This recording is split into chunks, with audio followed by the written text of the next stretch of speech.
Las fiestas bíblicas y su significado profético. Las fiestas bíblicas las vamos a encontrar en Levítico capítulo 23.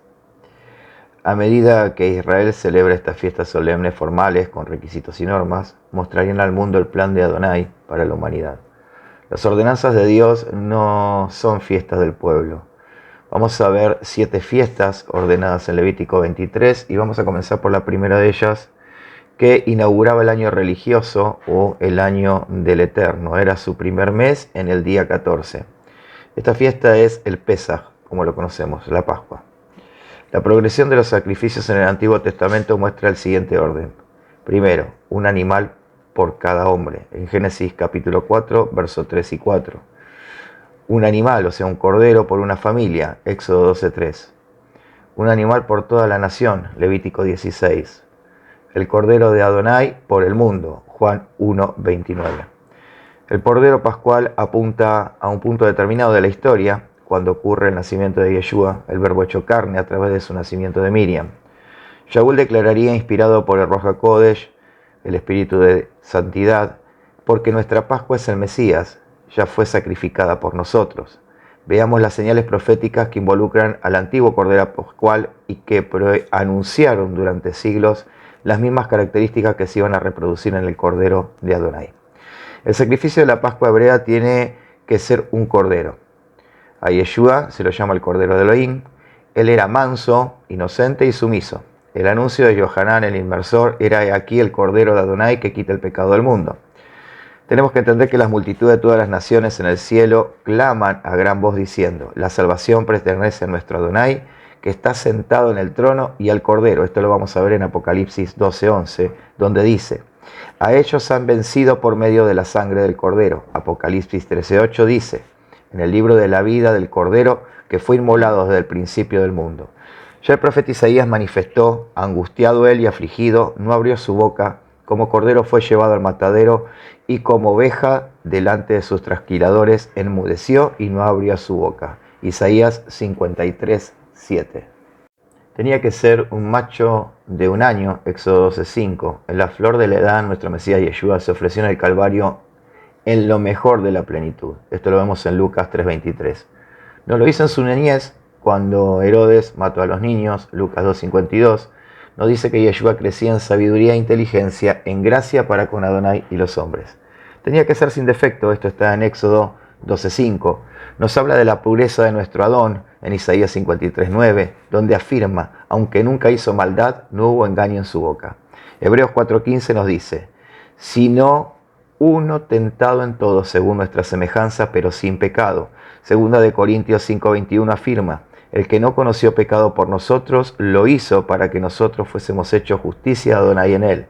En Juan vemos y dice: y sabéis que él apareció para quitar nuestros pecados, y no hay pecado en él. Esto se encuentra en primera de Juan 3:5. Según Kefa, o sea Pedro: sino con la sangre preciosa del Mesías, como de un cordero sin marcha y sin contaminación. Debía apartarse 4 días antes, el día 10, y tenía que sacrificarse el día 14.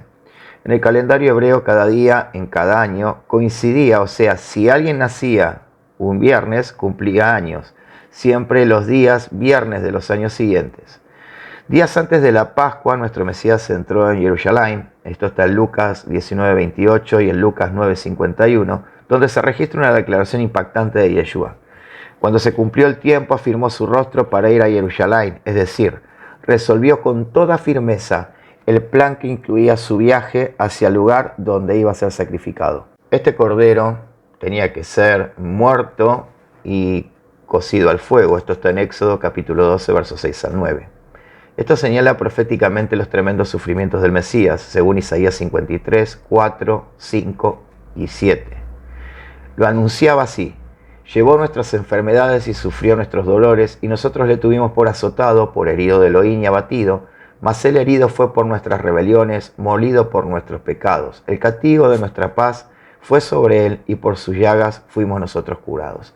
Angustiado él y afligido, no abrió su boca, como cordero fue llevado al matadero, y como oveja delante de sus trasquiladores, enmudeció y no abrió su boca. Ya pasando luego del madero, Shaul Pablo nos dice en Filipenses 2:8: y estando en la condición de hombre se humilló a sí mismo, haciéndose obediente hasta la muerte y la muerte de madero.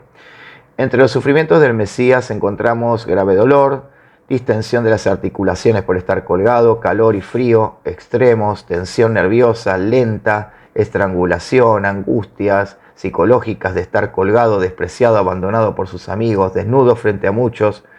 No debía quebrarse hueso alguno del Cordero Pascual. Esto está en Éxodo 12:46.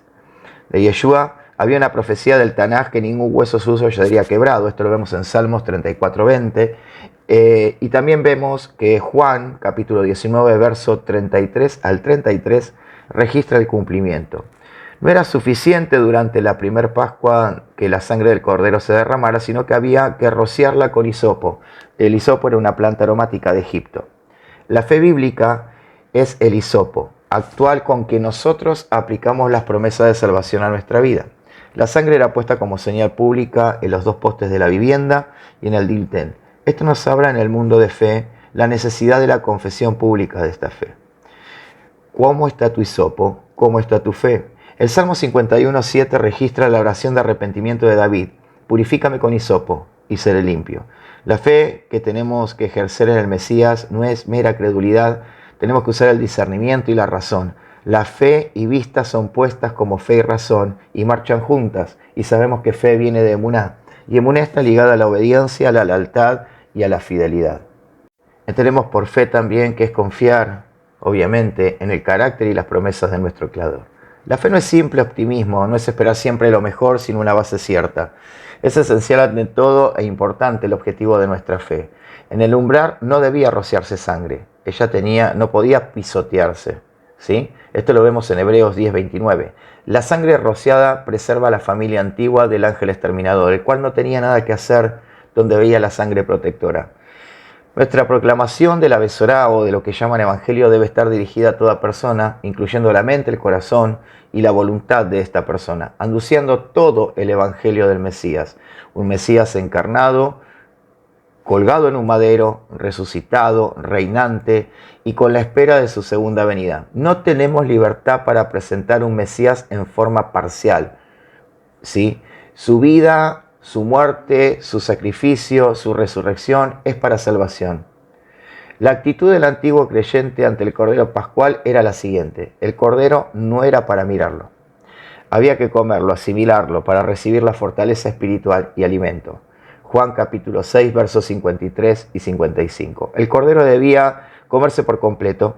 En este tiempo, luego del madero, debemos aceptar todo el plan de Elohim. No podemos tomarlo en partes.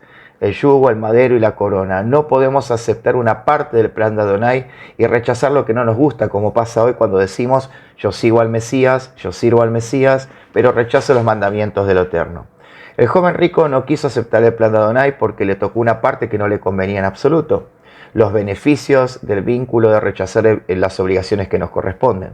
El Cordero Pascual debía comerse en el día, no se podía dejar nada para el día siguiente.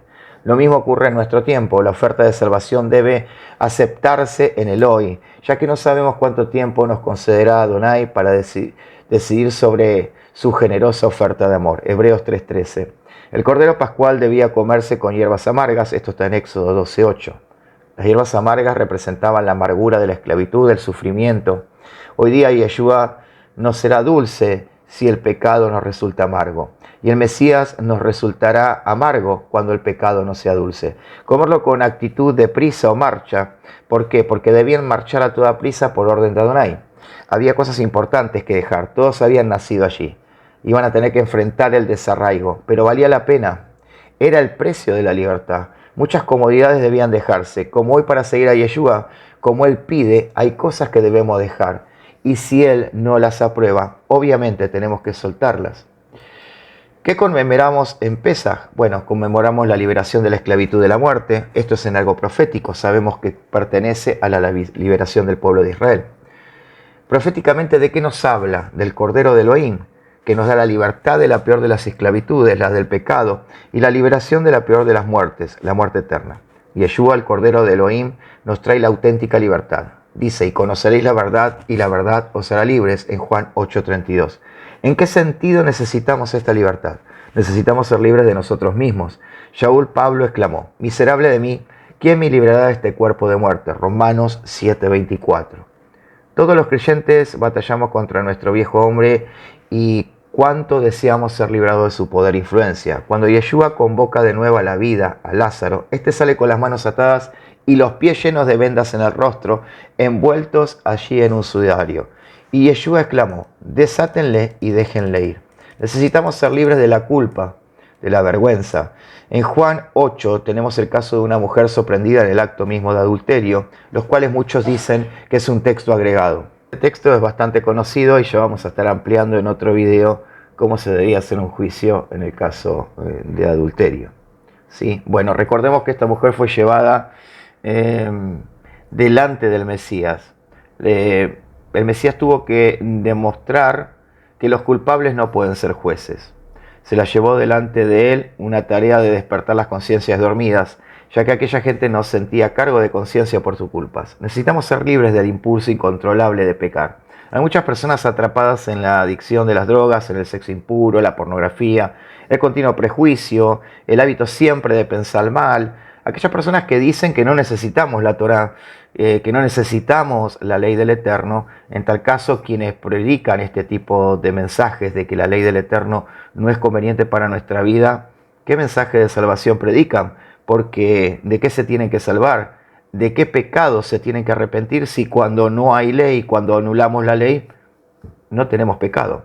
Vamos a ver primera de Juan 5:4. Porque todo el que es nacido de Adonai vence al mundo, y esta es la victoria que ha vencido el mundo, nuestra fe, o sea, nuestra emuná. Romanos 6 nos da un panorama más detallado. Necesitamos ser libres de la tiranía de las opiniones, expectativas y exigencias de otros.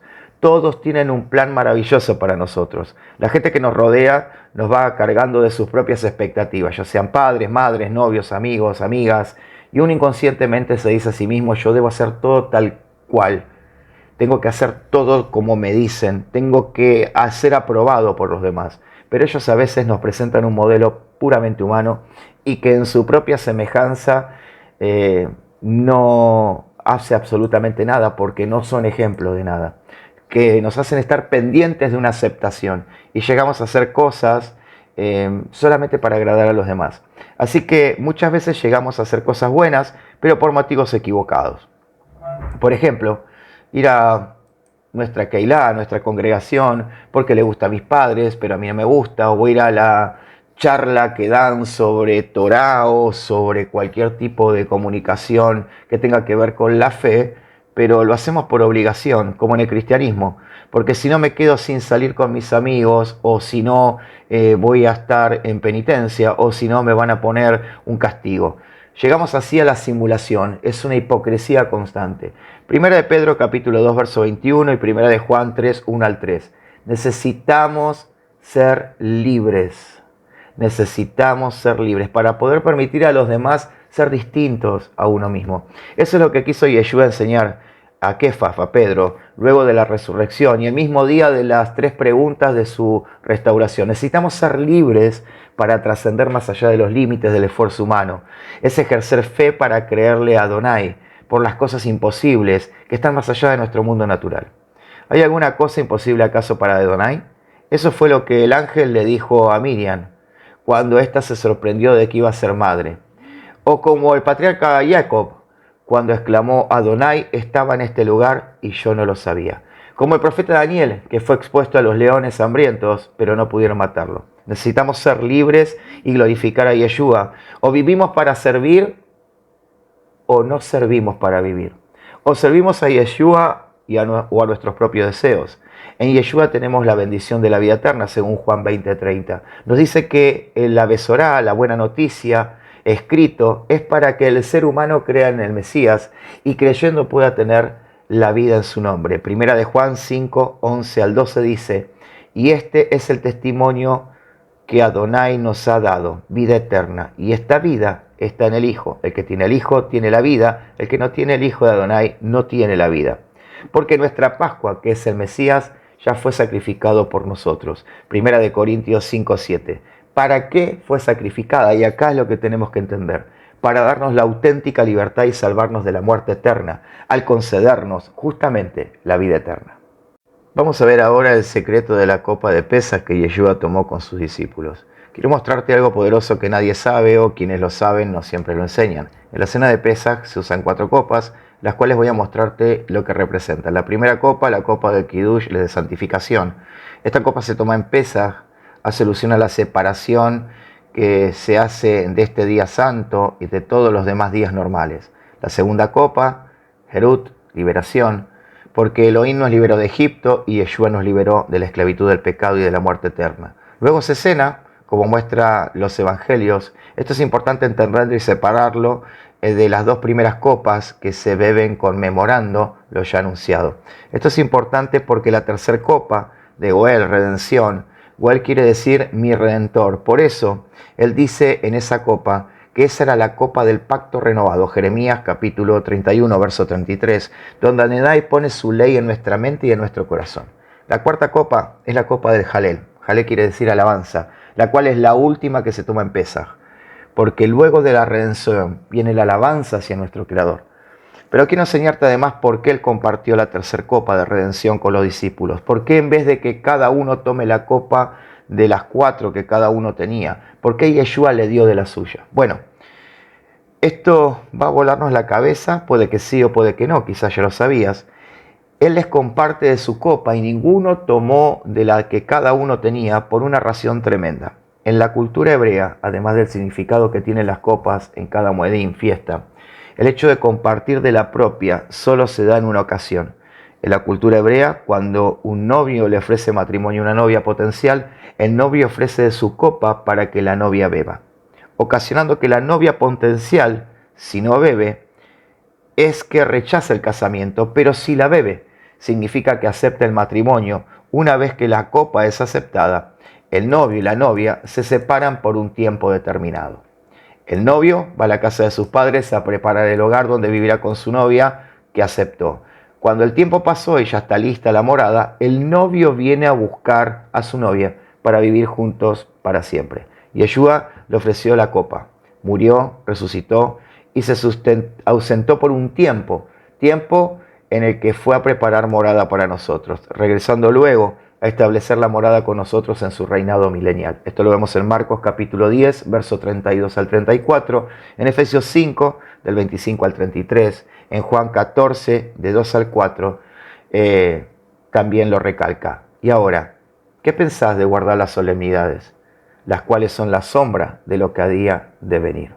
Antes de continuar, quiero hablar un poquito de un texto súper mal interpretado, con el cual muchos condenan la práctica que tenemos de guardar las solemnidades. Colosenses 2, de 16 a 17, dice: Por tanto, no dejen que nadie los juzgue en conexión a la comida o la bebida en relación a una festividad hebrea, o Rosh Hodesh o Shabbat. Estas son sombras de cosas que ha de venir, pero el cuerpo es del Mashiach. Este versículo habla de una sombra de lo que ha de venir. En ningún lugar habla de que no debemos celebrar la fiesta del Creador o guardar Shabbat, como enseñan algunos adoctrinados del sistema religioso actual.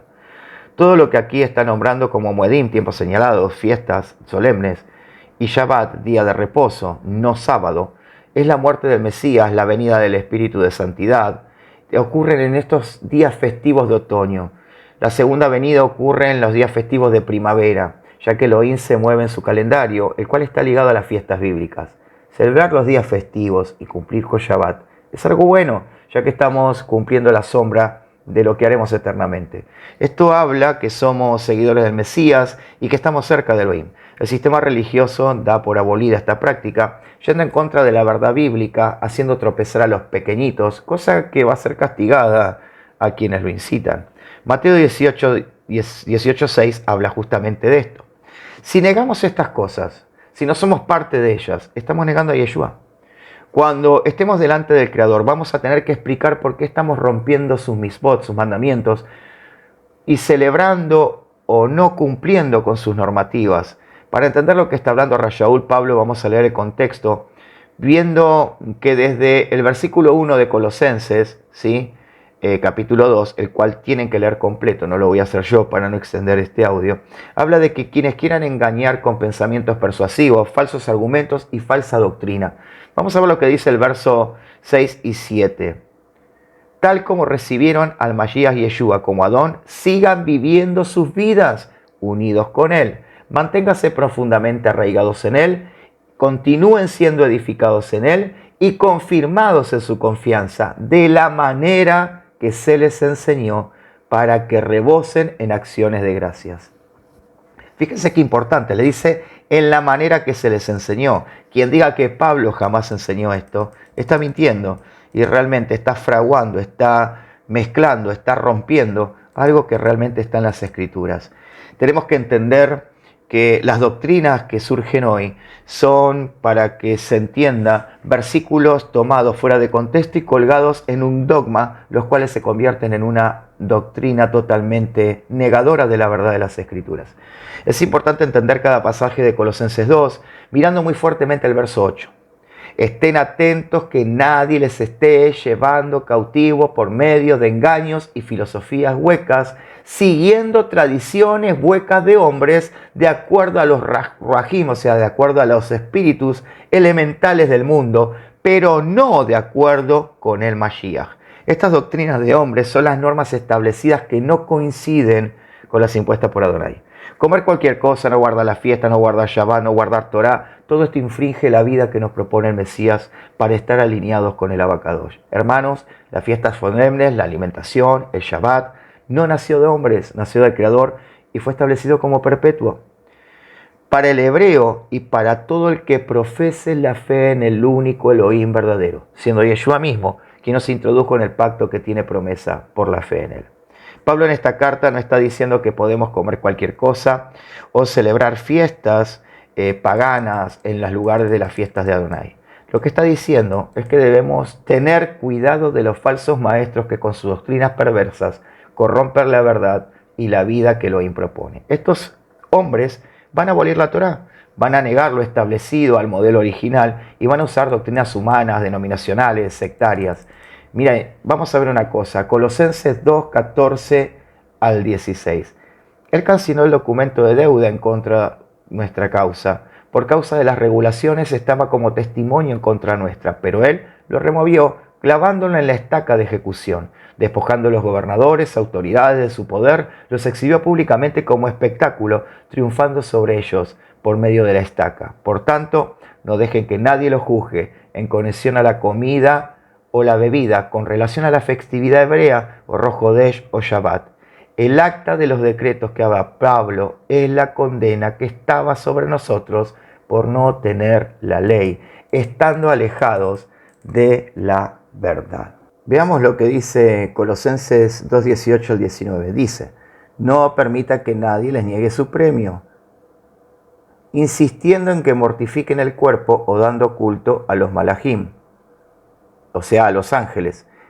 Estas gentes siempre se basan en alguna visión que han tenido y vanamente se hinchan a sí mismos por su apariencia mundana. Verso 19.